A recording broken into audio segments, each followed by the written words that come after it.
মুসা জঙ্গি আল্লাহর বান্দা গোসল করার জন্য গেছে। 3 দিনের অনাহার, গোসলখানায় গোসল করতে নামছে, দেখে একটা বেদানা ফল ভেসে আসতেছে পেটের মধ্যে। কয় দিনের ক্ষুধা! বেদানা চেনেন? আমগো দেশে 2টা ফলের নাম উল্টা, দানা ভরা কয় বেদানা, রসে ভরা কয় আনারস, মানে একটু রস অথচ রসে ভরা। মুসা জঙ্গি বলে আমি গোসল করতে গেলাম, সুন্দর একটা বেদানা ফল ভেসে আসতেছে, ক্ষুধার ঠেলায় খেয়ে ফেললাম ফলটারে। ফলটা খাওয়ার পর লুঙ্গি চেঞ্জ করলাম, চিন্তা করলাম এই ফল তো আমার জন্য নয়, এই ফলের মালিক তো আমি না, এই ফলের মালিক অন্য কেউ। 1 লোকমা হারাম খানা যদি আমার পেটের মধ্যে যায়, জাহান্নামের আগুন আমাকে জ্বলতেই হবে, কোনো সন্দেহ নাই। আল্লাহর বান্দা সিদ্ধান্ত নিলেন কি, এই ফলের বাগানের মালিকের কাছে আমাকে যায় মাপ চাইতে হবে, কারণ গাছের মালিক যিনি, সে যদি মাফ করে দেয় তাহলে আল্লাহ মাফ করে দিবেন। কারণ বান্দা যদি আল্লাহর হক নষ্ট করে, আল্লাহ যদি মাফ করে দেয় বান্দার কোনো সমস্যা নাই, কিন্তু বান্দা যদি বান্দার হক নষ্ট করে, বান্দা যদি মাফ করে না দেয়, আল্লাহ মাফ করে দিবে না। আপনা দানা দস্তে খলকে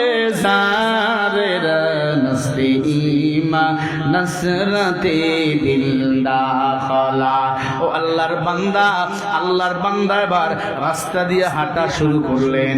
হাঁটতে হাঁটতে হাঁটতে হাঁটতে 300 কিলোমিটার পর যাওয়ার পর দেখে অনেকগুলো বেদানা ফলের গাছ, বেদানা ভরপুর। এক আল্লাহর বান্দারে জিজ্ঞাসা করলো যে বুতে এটাই নদীর কিনারে ফলের বাগান, এটাই হবে সেই ফলের বাগান। এক আল্লাহর বান্দারে ডাক দিয়া কয় এই ফলের বাগানের মালিককে বলে, এখান থেকে অনেক ভিতরে তার বাড়ি, তিনি একজন বুজুর্গ, বুজুর্গর সাথে আমি মোলাকাত করতে চাই। বলে যান, বিকাল বেলা তিনি খানকায় বইয়া কোরআন হাদিসের তালিম দেন। ও আল্লাহর বান্দা, আল্লাহর বান্দা আবু মুসা জঙ্গি আল্লাহর বান্দাকে গিয়া সালাম দিলেন, আসসালামু আলাইকুম। অনেক মানুষের ভিড়।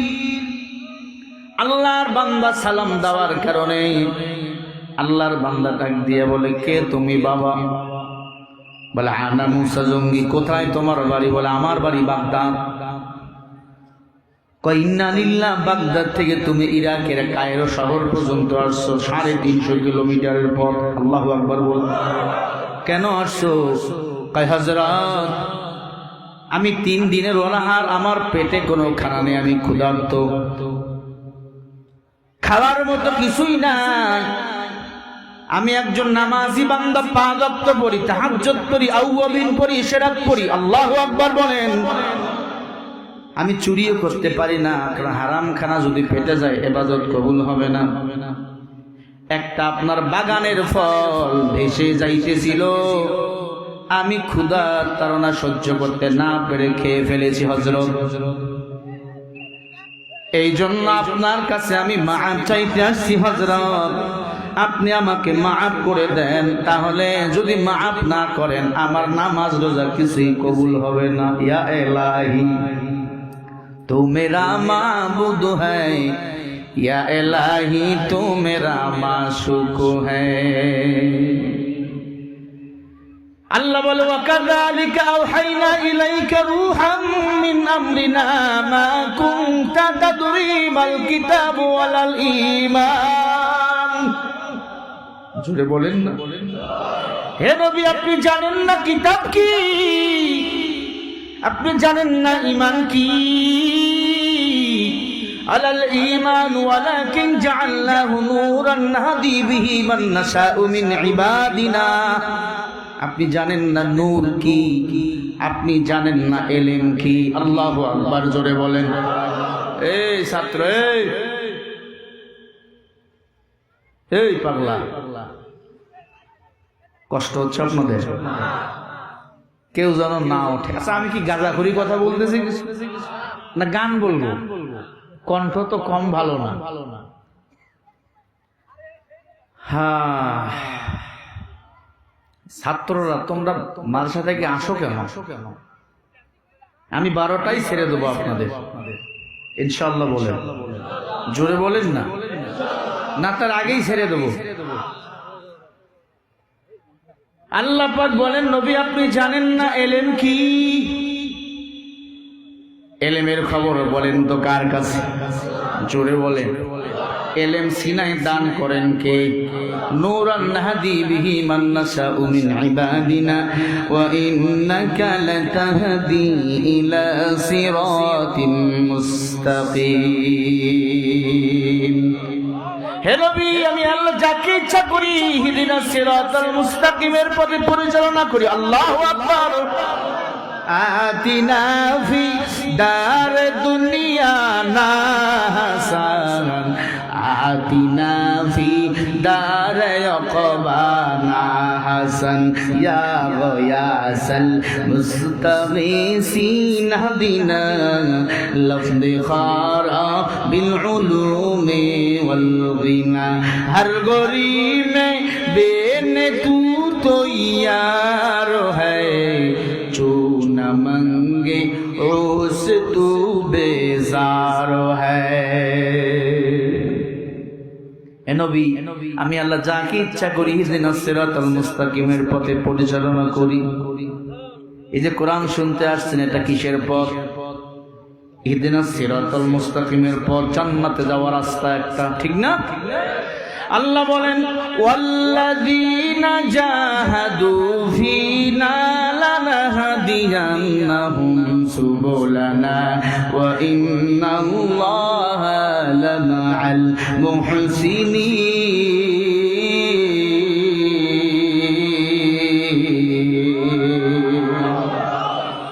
সূরা আনকাবুতের 69 নম্বর আয়াত আল্লাহ পাক বলেন আমি আল্লাহ যাকে ইচ্ছা করি ইহদিনাস সিরাতাল মুস্তাকিমের পথ দেখায় দেই। সুবুল মানে এক বচন, সুবুলানা মানে বহু বচন। আল্লাহ বলে সুবুল মানে পথ, সুবুলানা মানে অনেক পথ। আমি আল্লাহ বান্দাকে সঠিক পথের সন্ধান দিয়া দেই। হে আল্লাহর বান্দা এই জন্যই তো বান্দারা মাঝে মাঝে দেখবেন উজানির দরবারে যায়, মাঝে মাঝে দেখবেন সরমনার দরবারে যায়। কেন যায়? আল্লাহওয়ালাদের সাথে থাকলেই আল্লাহকে পাওয়া যায়, আর গাঞ্জাখোরদের সাথে ঘুরলে গাঞ্জা পাওয়া যায়।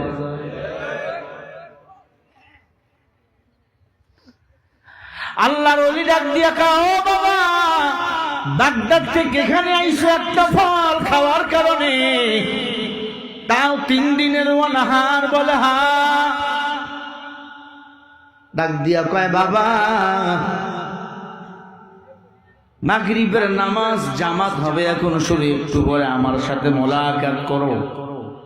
মাগরিবের নামাজের জামাত শেষ হয়ে গেল।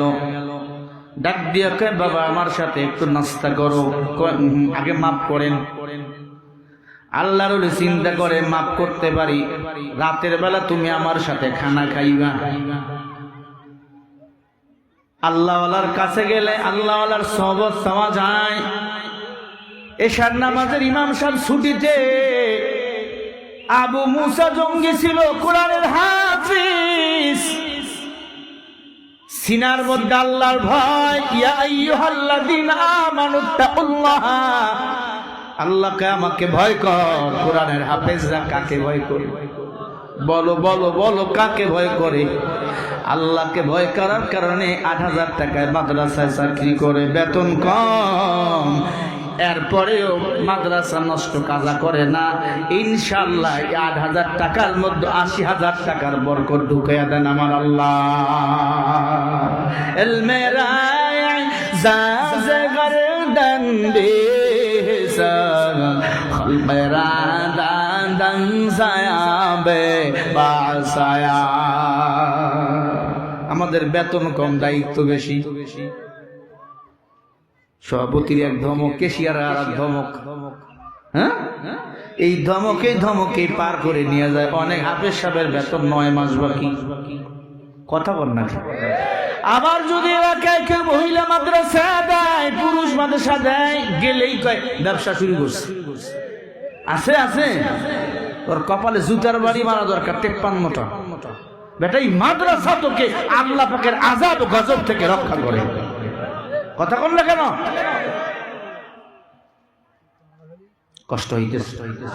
লিল্লাহি তাকবীর, লিল্লাহি তাকবীর। বেজার হইয়েন না আমার কথা। এই মাহফিল আগামীকাল হবে না। কত সুন্দর আয়োজন দেখেন, লাইটিংটা সুন্দর না? কত সুন্দর ডেকোরেশন। এটা আগামীকাল হবে। অনেকে হুট করে উঠে দৌড় মারবে। তোর কপাল পুড়ে গেছে, তুই লেখে নে বেটা। আল্লাহর বান্দারা, অনেক বউ দেখবেন স্বামীর দোষ বাহির কইরা বাবার বাড়ি চলে গিয়ে আসে না। কারণ রূপ একটু সুন্দর আছে। ছেলেরা মাঝে মাঝে প্রশংসা করে, এই স্বামীকে যখন প্রথম স্বামীকে ছেড়ে দিয়ে যখন বাড়ি চলে যায় আর আসে না, তখন ওই ছেলেরা মধু খাইয়া 5 সাড়ে 7 বছর 10 বছর চলে যাওয়ার আর বিয়ে হয় না। তখন বান্দি একলা বইয়া চাপড়ায় মাথার মধ্যে এরকম করে কপালে হাত মারে আর কয়, আমার স্বামীটা ভালো ছিল। এ মুসলমান, রাত্রি 11টা বাজে, এখন তোমার রূপ ভালো আছে। 12টা যখন বাজবে, গভীর রাত, আল্লাহ পাক প্রথম আসমানের দিকে ধাপিতে হবে, বান্দাকে দেখবে। আমার বান্দারা কে আমাকে কত জোরে জোরে ডাকে। আমি আল্লাহ বান্দার ডাক শোনার সাথে সাথে বান্দার গুনাহ মাফ করে দেব।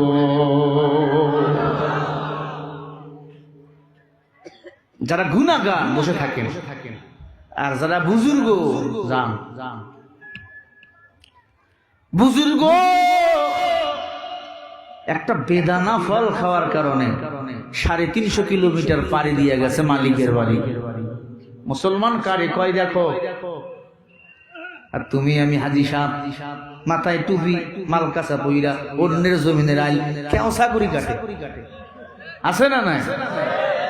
এ আল্লাহর বান্দা আবু মুসা জঙ্গি ছিল কোরআনের হাফেজ। আল্লাহর ওলিকে ডাক দিয়া কয়, হযরত, আমি আপনার সাথে খানা খেতে পারি, শর্ত হলো আমাকে মাফ করে দেওয়া লাগবে। বলে আমি রাজি। আল্লাহু আকবার বলেন, আর জোরে বলেন। ও হযরত, এশার নামাজে দাঁড়িয়ে গেল, ইমাম সাহেব আসে নাই তো? টুপিওয়ালাকে ডাক দিয়া কয়, বাবা তুমি একটু দাঁড়াও, তুমি একটু নামাজ পড়াও, পারবা পড়াতে? বলে পারবো ইনশাআল্লাহ। আল্লাহর বান্দা আবু মুসা দাঁড়িয়ে গেল, কোরআন তেলাওয়াত শুনে আল্লাহর ওলির দিল ঠান্ডা হয়ে গেল। আরো জোরে বলেন। ছোট্ট বাচ্চাদের কোরআন তেলাওয়াত বড় মজা হয়। হাফেজ সাহেবের যত ইয়াদ সুন্দর হয়, তত তেলাওয়াত বড় সুন্দর হয়। এখন অনেকে হাফেজ হলেই হয়, নাম শেষ, ইয়াদ রাখা লাগবে না। অনেকে ইয়াদ নাই, তারাবিও পড়ায় না। আছে এমন হাফেজ? অমন হাফেজ দিয়ে লাভ নাই। হাফেজ হওয়ার পরে যদি কোরআন ভুলে যাও, আল্লাহ পাকের কাছে হিসাব তোমাকে দিতে হবে। একটা সুসংবাদ শোনো, হাফেজের সিনার মধ্যে কোনোদিন পছন্দ ধরবে না। সুবহানাল্লাহ বলেন। এরপরে কত জোরে বলতে পারেন দেখবো। হাফেজ সাহেবকে মৃত্যুর পর অন্ধকার কবরে যখন দাফন করা হবে, সব অঙ্গ প্রত্যঙ্গ পচে যাবে, হাফেজ সাহেবের ঠোঁট, জিহ্বা, সিনা পচবে না। তারা হাদিসের আলেম আছেন, তাদের সিনে হাদিস থাকার কারণে তাদের সিনাও পচবে না। এ মুসলমান ইমানদার, আমি এই জন্য তো আমার মাকে মাঝে মাঝে বলি, মা হাজার শুকুর তোমাকে, তুমি এমপি না বানাইয়া, মন্ত্রী না বানাইয়া তোমার সন্তানকে হাফেজ বানাইছো, আলেম বানাইছো। মান আরাফা নাফসাহু ফাকাদ আরাফা রাব্বা। আমি আমাকে চিনি, যে নিজেকে চেনে সে তার রবকে চেনে। আমি আমাকে চিনি, আমি কি গুনাহ করি, আমি কি নেক আমল করি, আমাকে চিনি। আমাকে মরে যেতে হবে। কুল্লু নাফসিন যায়িকাতুল মাউত। প্রত্যেকটা প্রাণীকে মৃত্যুর স্বাদ গ্রহণ করতে হবে। আমি এত বড় বক্তা, আজকে যদি মারা যায়, বাড়ি যাইয়া ঘুমাবো বইয়ের কাছে। যদি মারা যায় স্ত্রী আমার মাকে বাবাকে ডাক দিয়া বলবে আপনার সন্তানের শরীর তো ঠান্ডা হয়ে গেছে। মা বলবে একটু ধরে থাকো, সকাল হলে বাইর করব। থাকবে আমার বউ? মরে গেছে, থাকা যাবে না, বাইর করে। আমি আমাকে চিনি, আমার ছেলে আমার মেয়ে আমাকে কতই আব্বু আব্বু বলে ডাকে, আমাকে কতই ভালোবাসে। আমি মারা গেলে দুই একদিন কান্না করে, আর পরে কেউ খবর দিবে না। এ মুসলমান, নিজের মন্ত্রের সঙ্গে নিজের মনটাকে একটু লাগাইয়া বুঝার মন, আমি কেন আসছি দুনিয়ায়, আমি কি নিয়ে দুনিয়া থেকে চলে যাইতেছি, আমি কি নিয়ে যাব। মাঝে মাঝে ঘরের বাতিটা বন্ধ করে দিয়ে একা একা ভাবি, নীরব শব্দ, কোনো আওয়াজ নাই। ভাবি আল্লাহ যদি গুনাহ নিয়ে যায়, খবর এমন ভাবে চাপ মারবে, পাঁচের হাড্ডি আটার মতো গুঁড়ো হয়ে যাবে। ওই কবরে মা নাই, বাবা নাই, ওই কবরে লাভ নাই, কম্বল নাই, কোনো বাতিও নাই। যদি গুনাহ নিয়ে যায়, আমার বাঁচার কোনো উপায় নাই। এ আল্লাহর বান্দা, আদিব বাড়ির মুসলমান, যদি চারটা নেক আমল নিয়ে কবরে যান, ওই দিন কবরে আপনার বন্ধুর মতো রূপ নিয়ে দাঁড়িয়ে যাবে। আমি বলার চেষ্টা করতেছি, একটু শোনেন। আবু মুসা জঙ্গি নামাজ শেষ করলেন, আল্লাহর ওলি ডাক দিয়া কয়, বাবা আমার সাথে খানা খাও। খানা খাওয়ার পর আল্লাহর ওলি ডাক দিয়া কয়, বাবা ওই বেদনা খাওয়ার অপরাধ যদি মাফ করে না দেই তোমার কোনো সমস্যা? বলে, আপনি যদি মাফ করে না দেন আমার ইবাদত কবুল হবে না, আমাকে জাহান্নামের আগুনে জ্বলতে হবে। বলে, শোনো, যদি মাফ পেতে চাও আমার বাড়িতে 12 বছর গোলামি করা লাগবে। কয় বছর বলো? আরো জোরে বলেন, কয় বছর? 12 বছর গোলামি করলে আমি মাফ করে দেব। বলে, পাক্কা? বলে, পাক্কা। তাই হযরত 12 বছর কেন, সারা জীবন যদি বলতেন আমি তাও রাজি, কারণ আমি আমার আল্লাহর জান্নাত যেতে চাই। ইন্নালিল মুত্তাকিনা মাফাজা হাদাইকা ওয়া আ'নাবা ওয়া কাওয়াইবা আতরাবা। নাইলে মুমিন সোয়ে মুমিন মিশাওয়া, নাইলে কাফের সোয়ে কাফের মিশাওয়া।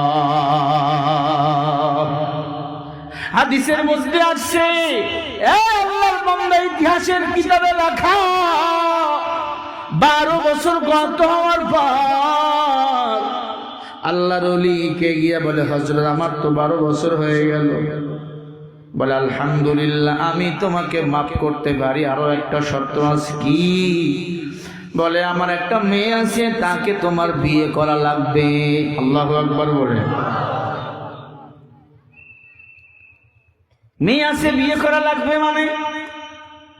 বলে, হ্যাঁ, আমার মেয়েকে বিয়ে যদি করতে পারো তাহলে তোমাকে মাফ করব, কিন্তু শর্ত হলো, কপাল মন্দ হলো, আমার মেয়েটার 4টা দোষ আছে। 4টা দোষ।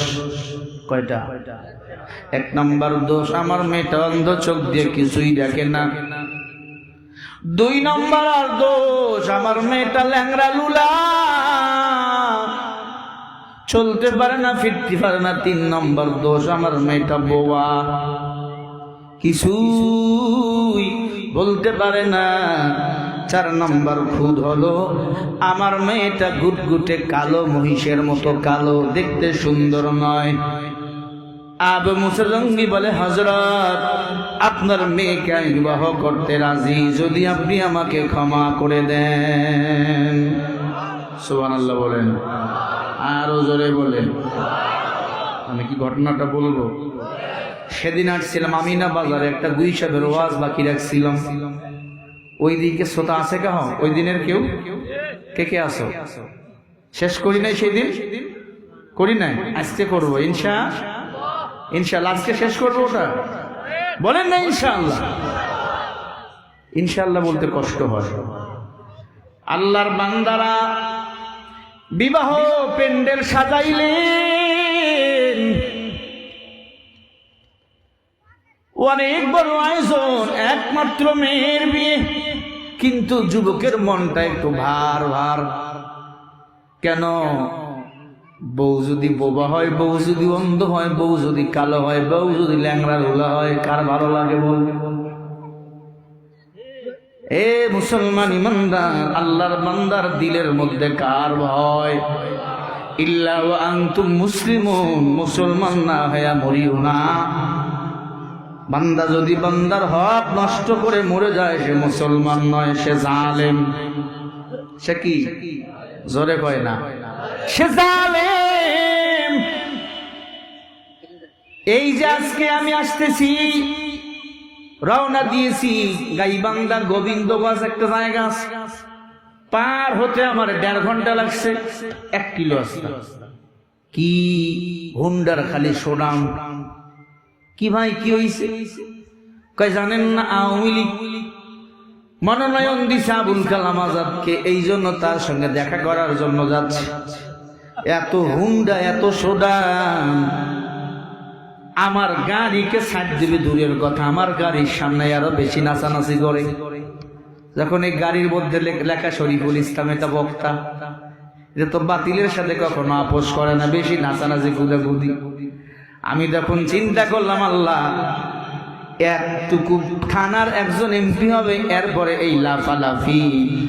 আমার নবী সাহাবায়ে কেরামরা মন্ত্রী ছিলেন, অর্ধ পৃথিবী শাসন করেছেন, একা তরবারি দিয়ে চলেছেন, কারণ তাদের মধ্যে ইসলাম ছিল, এদের মধ্যে ইসলাম নাই। ইসলাম না থাকার কারণে আজকে হাজার হাজার মোটর সাইকেল হুন্ডা রেলি কইরা নিয়ে যায়, অপচয় করতেছে। কারণ অপচয় মুসলমান কখনো করে না, এরা শয়তানেরা করে। ঠিক না ব্যাঠি? ইন্নাল মুবাজ্জিরিনা কানু ইখওয়ানা শায়াতিন, আমানত খেয়ানতকারী শয়তানের ভাই। কথা কয় না কেন? এতগুলো তেল পুরার কি দরকার? কেউ আবার নৌকা বানায় নিয়ে আসতেছে, কেউ আবার ফুলের মালা, মনে হয়েই গেছে। আমি সেদিনও নাটোরে বড়াই গ্রাম বলেছি, আজও বলে দিয়ে যাই, সাকিব আল হাসান পাইছে নমিনেশন। ও তো ক্রিকেট খেলতে পারে, রাজনীতির কও বোঝে না। কথা বলে না। নায়ক ফিরদৌস সিনেমা করতো মিথ্যা কাহিনী কইয়া, এখন তার দেশে নমিনেশন ঢাকা 10-এ। এদের দ্বারা দেশ কিভাবে উন্নয়ন হবে বলো? কি হবে?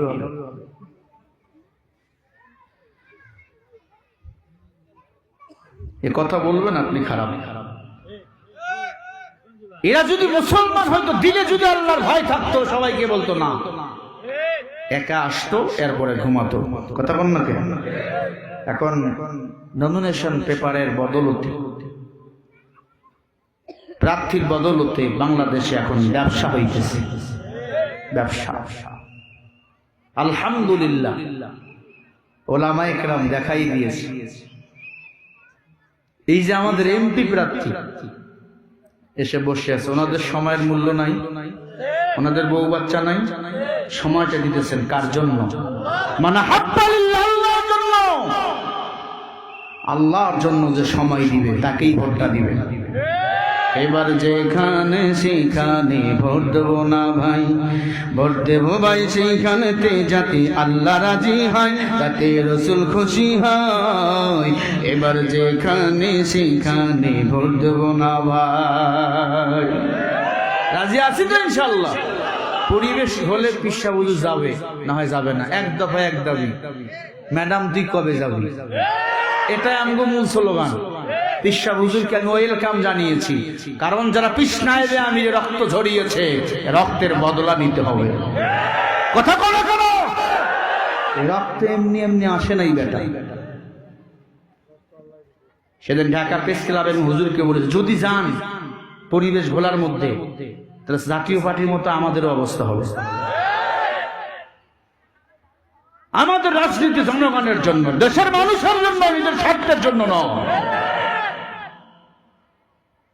বেজার হইলে অনেকে চিন্তা, হুজুরটা তখন ভালোই বাস করলো সুর দিয়া, এখন আমাকে বাঁশ দেয়। বাঁশ দেই না, বাঁশ খুলাইতেছি। এই সিল সব জায়গায় দেওয়া যাবে না।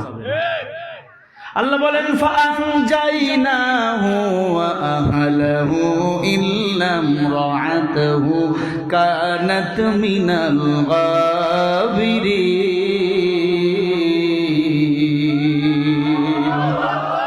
সূরা আল আরাফ 8 নম্বর পারা 20 নম্বর পৃষ্ঠা 3 নম্বর লাইনের 83 নম্বর আয়াত। আল্লাহ বলে যে দুনিয়াতে যার নেতা ভালো, কিয়ামতের ময়দানে তার হিসাব ভালো। আপনি ভোট দিয়ে যাকে এমপি বানাইছেন, সে যদি চুরি করে, যত চোরের গুনার ভাগ আপনার আমলনামায় জমা হবে। ঠিক কোননি আবার স্যার কাছে বিক্রি হয়েছে। চা জীবনে অনেক খাইছেন, যদি চা না পান গরম পানি করে খাইবেন, খড়ের মধ্যে গরম পানি দিয়া ওইটা চার স্বাদ মিটাইবেন। 5 টাকা চার কাছে বিক্রি হবে না ইনশাআল্লাহ। জোরে করে ইনশাআল্লাহ। আল্লাহর বান্দা 4টা আমল নিয়ে কবরে যাও। কবরে আপনার এই 4 জন বন্ধু হয়ে যাবে। আবু মুসা জঙ্গির কথা কি মনে আছে? বিয়ে হবে, বিয়েটা খাইয়া ইনশাআল্লাহ দোয়া করে আমরা বাড়ি যাব। 4টা আমলের কথা বলেছি মুসলমান, 4টা আমল যদি করে মরতে পারো তাহলে আপনি পরিপূর্ণ মুসলমান। আজকে বয়ানের বিষয় কি দিয়েছি? দেখ, আল্লাহকে ভয় করো এবং মুসলমান না হয়ে মরিও না। যারা মুসলমান হয়ে মরবে, অন্ধকার কবরে 2 জন ফেরেশতা চল যাও করার জন্য যখন আসবে, ডান পাশ দিয়ে যখন ঢুকতে যাবে, একজন যুবক তাদেরকে এরকম আটকে ধরবে, ব্রাসিটের মতো লম্বা যুবক দাঁড়িয়ে যাবে। আল্লাহু আকবার বলে। ফেরেশতারা বলবে কে তুমি? ওই যুবক এবার বলবে আমি হলাম বান্দার দুনিয়াতে 5 ওয়াক্ত নামাজ। আল্লাহু আকবার বলে না, আমি নামাজকে বান্দা ছাড়ে নাই, আমি আজকে তার কবরে বন্ধ হয়েছি। আল্লাহু আকবার। পায়ের কিনারায় এবার দাঁড়িয়ে যাবে ফেরেশতারা সওয়াল জবাব করার জন্য। আরো একজন যুবক দাঁড়িয়ে যাবে, কে তুমি? বলে আমি হলাম বান্দার দুনিয়াতে রোজা। এবার বাম পাশে যাবে, বাম পাশে একজন যুবক দাঁড়িয়ে যাবে, কে তুমি? বলে আমি হলাম বান্দার দুনিয়াতে কোরআন তেলাওয়াত। আল্লাহু আকবার বলে। কে বলবে আমি ওয়াজের ময়দানে গেছি, হুজুর ওয়াজ করছে, আমি আয়াতগুলো শুনছি, ওই তেলাওয়াতের সওয়াল আমলনামায় দিয়ে আমাকে যুবক হিসাবে দাঁড় করাইছে। আল্লাহু আকবার বলেন। 4 নম্বরে আর কোন আস্থা নাই। মাথার দিকে যখন যাবে, আরো একজন যুবক আল্লাহু আকবার বলে দাঁড়িয়ে যাবে। দেখি কত জোর আল্লাহু আকবার বলতে পারেন। এবার বলবে কে তুমি? বলে আমি হলাম বান্দার দুনিয়ার সারা জীবনের নেক আমল। সারা জীবনে বান্দা যত নেক আমল করেছে, ওই যুবক হইয়া মাথার পাশে দাঁড়িয়ে যাবে। জোরে বলেন সুবহানাল্লাহ। সম্মানিত ভাইরা ও পর্দার অন্তরালের মা বোনেরা, শোনো, তোমাদের ওয়াজ কিন্তু চলে এসেছে। মা মুসা জিলানী, আবু মুসা জঙ্গি বিবাহ হয়ে গেল। বিবাহ হওয়ার পর আল্লাহর বান্দা বাসর রাতে রুমের মধ্যে বসে আছে, দেখে একটা পূর্ণিমার চাঁদের মতো একটা সুন্দর নারী, তাকে সে সালাম দিয়ে পান দিতেছে। সুবহানাল্লাহ বলেন, আরো জোরে বলেন। কেউ বলেছে নাস্তা, কেউ বলেছে পান। কেন? আবু মুসা জঙ্গি নিজের চোখ দুইটাকে এরকম ঢেকে ধরলেন, কারণ বেগানা নারীর দিকে তাকানো কবিরা গুনাহ। জিনাল আইনিন নজর, বুখারীর হাদিস। এ ভাই, এখানে উঠলি কে তুই? ওই দিক দিয়ে যা। ভালো ভালো। ওরে ভাই, ভাই মন খারাপ করিস না, এটা রেকর্ড হচ্ছে তো। ভাইরা আমার বেজার হয়েছেন? তাকবীর দেন, লিল্লাহি তাকবীর, লিল্লাহি তাকবীর। কি বলছিলাম? হুজুরের সামনে এসে পূর্ণিমার চাঁদের মতো একটা মেয়ে দাঁড়াইছে। যুবক, তুমি হইলা কি করতা? আগে জড়াই ধর, একটু মজা নে। হুজুর ডাক দিয়া বলে, হুজুর আমার ইমান বুঝে গেল। আল্লাহ ডাক দিয়া কয়, বাবা কি হইছে? অজগবি চিল্লাও কেন বাসরাতে? এখন তোমার তো বাসর রাত, আনন্দের সময়। বলে আমার বউ কই? আমার বউ বাদে আর একজন আইয়া আমারে নাস্তা দেয়। আমার তো জানা মতে শালি টালি নাই, আর শালি থাকলেও দুলাভাইয়ের সামনে দেখা দেওয়া যায়। দুলাভাইরা বেজার, শালিকে দেখতেছিলাম, সালাম টালাম দিতেছিল, হাতটা ধরতেছিলাম। হুজুর কি ও ফতুয়া লাগায়? এই দুলাভাইয়ের গোষ্ঠী সাবধান, বইন দিছে হয় নাই। হ্যাঁ, অনেকে আবার আছে শালার বউয়ের সাথে কি মস্কারা করে।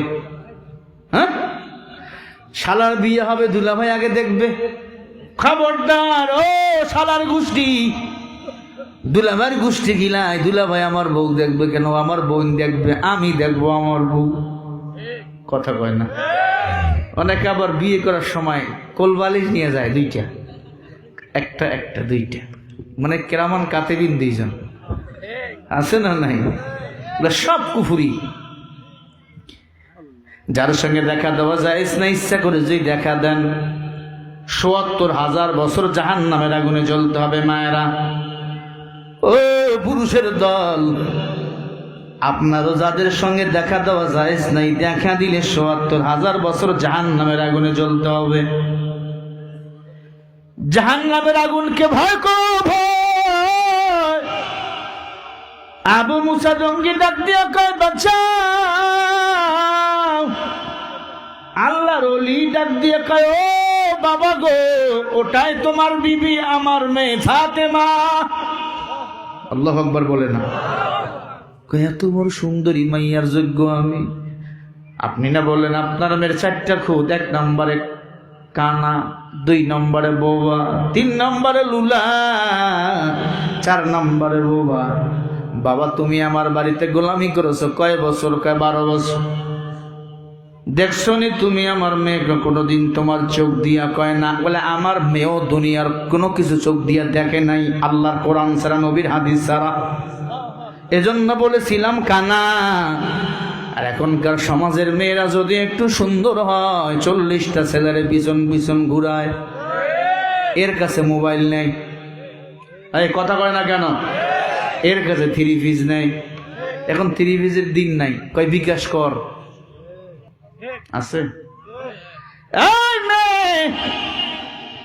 অ্যাক্সিডেন্ট করার জন্য ব্রেক ফেল গাড়ি যথেষ্ট, আর দুনিয়া নষ্ট হওয়ার জন্য পর্দাহীন নারী যথেষ্ট।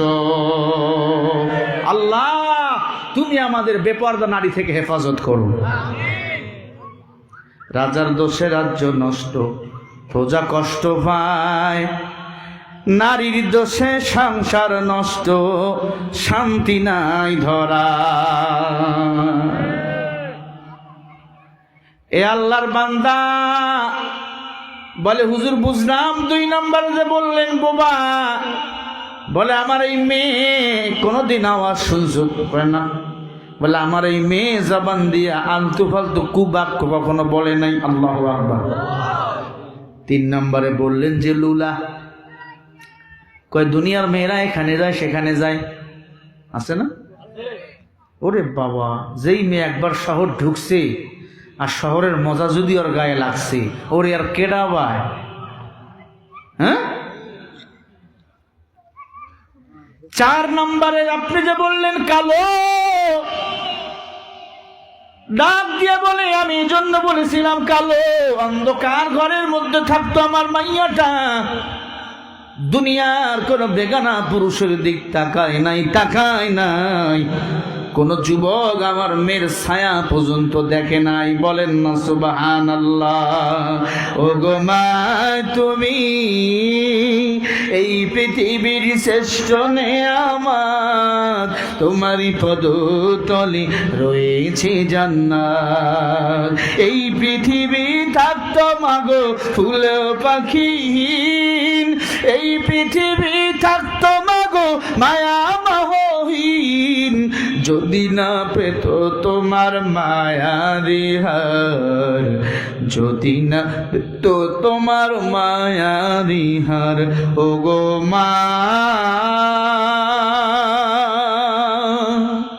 মা ডাকে মায়া আছে না নাই? মায়া আছে না নাই? ও মা, চারটা আমল করে অন্ধকার কবরে যাবেন। 1 নম্বরে খাস পর্দা করবেন, 2 নম্বরে রমজানের রোজা রাখবেন, 3 নম্বরে সতীত্ব হেফাজত করবেন, 4 নম্বরে 5 ওয়াক্ত নামাজ আদায় করবেন মা, এবং স্বামীর সেবা করবেন। মরতে দেরি, আল্লাহর জান্নাত যাইতে দেরি হবে না। বলেন সুবহানাল্লাহ। মুসা জঙ্গি ডাক দিয়া কয়, আল্লাহর ওলি গো, আমি একটা বেদানা ফল খাওয়ার কারণে মাপ চাইতে আসছিলাম, এত সুন্দর মেয়েটা আপনি আমার কেন দিলেন? আপনি কি পাইলেন আমার মাঝে? কয় রে বাবা, আমার মতো একজন বুজুর্গ আমি খুঁজতেছিলাম, তুমি শুধু আমার মতো না, তুমি আমার চেয়েও বড়। জোরে জোরে জোরে। কেমনে বড়? একটা বেদানা ফল খাওয়ার জন্য যে আমার কাছে মাপ চাইতে পারে। আমি আমার মেয়েটা বরদানিশি কোনো ডাকাত চোর লুচ্চাকে তুলে দিতে পারি না। আমি আমার মেয়েটাকে একজন বুজুর্গ খুঁজতেছিলাম রে বাবা।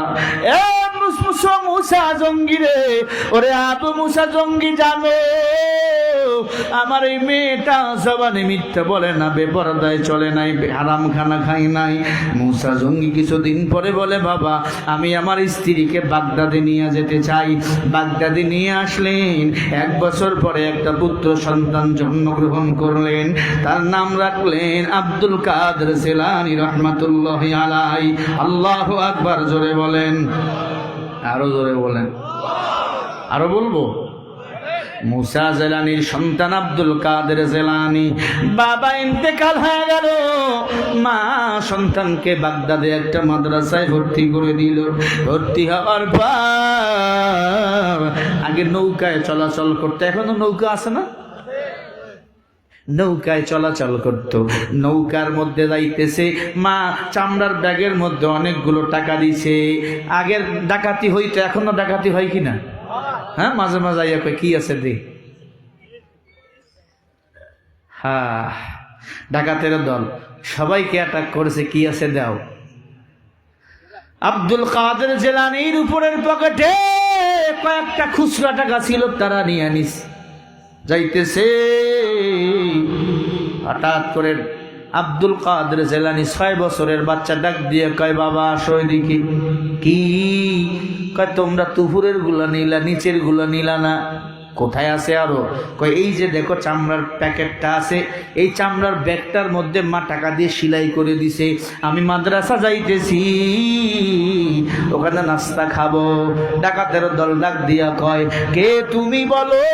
কয়, চিনোনি ননি ডাকা চিনোনি, আমি হলাম হযরত আব্দুল কাদের জিলানী। ডাকাতের দল কয়, ডাকাতি বন্ধ, যার জানেছি সব দেও, চলো ওই মাকে দেখবো।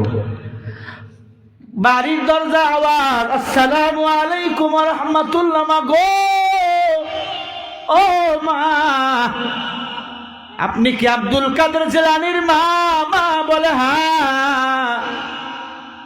কি করছে আমার জিলানী? কষ্ট দিছে কাউরে? কয়, না মা, মা ডাকাতি করতে আসছিলাম, উপরের কবরে যা পেয়েছি নিয়ে চলে যাচ্ছিলাম, হঠাৎ করে ডাক দিয়া কয়, নিচের পকেটেও মা চামড়ার মধ্যে সেলাই করার অনেক টাকা দিছে, এগুলোও নিয়ে যাও, তোমরা খানা কিনে নিও, নাস্তা কিনে নিও, খাইও। ও মা বলো, এমন সত্যবাদী নির্ভেজাল সন্তান কেমনে হলো? আব্দুল কাদের জিলানীর মা ফাতেমা ডাক দিয়া কয়, বলে এর পিছনে আমি মার 2টা মেহনত। ভালো করে শোনেন মায়েরা, 1 নম্বরে আমি মা আমার জবানে কোনোদিন মিথ্যা বলি নাই। 2 নম্বর, আমি মা বিনা উযুতে আমার সন্তানকে দুধ পান করাই না। আর এখনকার মহিলা টেলিভিশন দেখে, কাউরে দেখা দেখে নেই, বুকের দুধ পান করায়, আছে না? আহা, আল হায়াউ শু'বাতুম মিনাল ঈমান। তার লজ্জা শরম নাই, তার ঈমান নাই। আছে না কিছু মানুষ লজ্জা কম, যারে তারে মধ্যে লুঙ্গি তুইলা বসে যায়, আছে? কথা বল না কে? আছে? রাগ করলেন আপনারা? 12টা পার হয়ে গেছে, আরো শুনবেন? কারা কারা না রে তাকবীর? আমি জানি সারা রাত ধরলে আপনারা শুনবেন, কিন্তু বেদবি হয়ে গেছে, 4 মিনিট বেশি হয়ে গেছে। আমি ঠিক 10টায় উঠছি। ও গুই সাপকে যখন ওই আবু জাহিল্লা যখন ছাই করে বস্তার ভিতর ঢুকে দিল, বলে ভাতিজা বলো এই বস্তার ভিতর কি আছে? আল্লাহ নবী ডাক দিয়া কয়, ও গুই সাপের ছাই, তাড়াতাড়ি করে গুই সাপে পরিণত হয়ে যাও। নবী বলা মাত্র আমার আল্লাহ গুই সাপের ছাইকে আগের মতো গুই সাপ বানাইয়া দিলেন। আবু জেহেল কয়, মোহাম্মদ তুই এত বড় জাদুকর, ছাইকে তুই আবার সাপ বানাইলি? আল্লাহ নবীর এই কারিশমা দেখে আবু জেহেল পালাইয়া গেল, যত বেঈমান ছিল মুসলমান হয়ে গেল। আল্লাহু আকবার জোরে বলেন। এ আল্লাহর বান্দা গুই সাপ সব কথা খুলে বলে, নবী তাওরাত কিতাবের মধ্যে আপনার নাম মুহাম্মদ আর মুহাম্মদ দেখছি, মাঝে মাঝে মুসা নবীর নাম। ও নবী আপনার নামটা আমি কাটছি, আমি ভুল করেছি নবী। আল্লাহ নবী ডাক দিয়া কয়, কাফির রে, আমি নবী মায়ার নবী রহমতের নবী, আমার কোনো গুসা নাই, আমি কোনো বেজার না, আমি তোমাকে আল্লাহর রাস্তায় ক্ষমা করে দিলাম। কাফিল বাদরি এবার মানুষ হয়ে গেল। মানুষ হওয়ার পরে কয়েক ঘন্টা পরে মৃত্যুবরণ করলো। ইমাম বুখারী বলেন সে আল্লাহর জান্নাতে যাবে, কিন্তু তার আকৃতিতে সাপ আল্লাহ পাক এখনো পয়দা করে রাখছে। মানুষকে গুই সাপ থেকে শিক্ষা নিতে বলেছে। এরপর মানুষ এখন মানুষ নাই, মানুষ এখন মানুষ হয়ে গেছে। হায় রে সাদের দুনিয়ায় মানুষ পাওয়া বড় দাই, মানুষ দেখতে চলো এবার জাদু ঘরে যাই সবাই। রাস্তা ঘাটে যায় না চলা ওই মানুষের ভিড়ে, আবার ওই মানুষের ভিড়ে কেহ অন্যের পকেট মারে, ভাইরে অন্যের পকেট মারে। তোমরা তাকেও যদি মানুষ বলো, আমার বলার কিছু নাই। হায় রে সাদের দুনিয়ায় মানুষ পাওয়া বড় দাই, মানুষ দেখতে চলো এবার জাদু ঘরে যাই সবাই। পশুর পেটে জন্মে পশু, মানুষের পেটে হয় মানুষ। আল্লাহ জানে কোন হালতে জন্মেছিল যশবুষ, জন্মেছিল যশবুষ। কথা বল না কেন? আর সেই মানুষের মাঝে আজি আসল মানুষ নাই রে নাই। হায় রে সাদের দুনিয়ায় বলো না মানুষ পাওয়া বড় দাই, মানুষ দেখতে চলো এবার জাদু ঘরে যাই সবাই। মানুষের মতো দেখতে ভালো আর কোন প্রাণী আছে? এরপর মানুষ দেখবেন সকাল থেকে মিথ্যা কথা কইতে কইতে রাত্রি 12টা বাজে কালা কাউয়া আছে না? নাই কাউয়া যত অপরাধ করুক, সাবান টাবান চুরি করুক না কেন, মানুষের এটা সেটা চুরি করে মিথ্যা কথা বলে, আর কোনো অপরাধ নাই। যত অপরাধ ময়না পাখি, কারণ ময়না পাখি সুন্দর করে কথা বলতে পারে, এজন্য খাঁচায় তাকে বন্দি করে, ঠিক কিনা? চেহারাটাও দেখতে ভালো, পোশাকটাও চমৎকার, অন্তরেতে কাদা ভরা, দিলটা বড় কাদাকার। আজি এই মানুষের ভিড়ে হায় রে আসল মানুষ নাই রে নাই। হায় রে সাদের দুনিয়ায় মানুষ পাওয়া বড় দাই, মানুষ দেখতে চলো এবার জাদু ঘরে যাই সবাই। মানুষ দেখতে চলো এবার জাদু ঘরে, আরে বলো না মানুষ দেখতে চলো এবার জাদু ঘরে, একসাথে বলো না মানুষ দেখতে চলো। আগে মানুষ মানুষকে সেভ করতো, এখন মানুষ মানুষকে দেখায় দেয়। হ্যাঁ, আগে মানুষ মানুষকে খাওয়াইতো, এখন মানুষ মানুষের খাওয়া কিনে নেওয়ার জন্য রেডি। মানুষ দেখতে চলো এবার জাদু ঘরে, বলো না, মানুষ দেখতে চলো এবার জাদু ঘরে। একসাথে সবাই, হায় রে সাদের দুনিয়ায়, মানুষ দেখতে চলো এবার জাদু ঘরে যাই সবাই।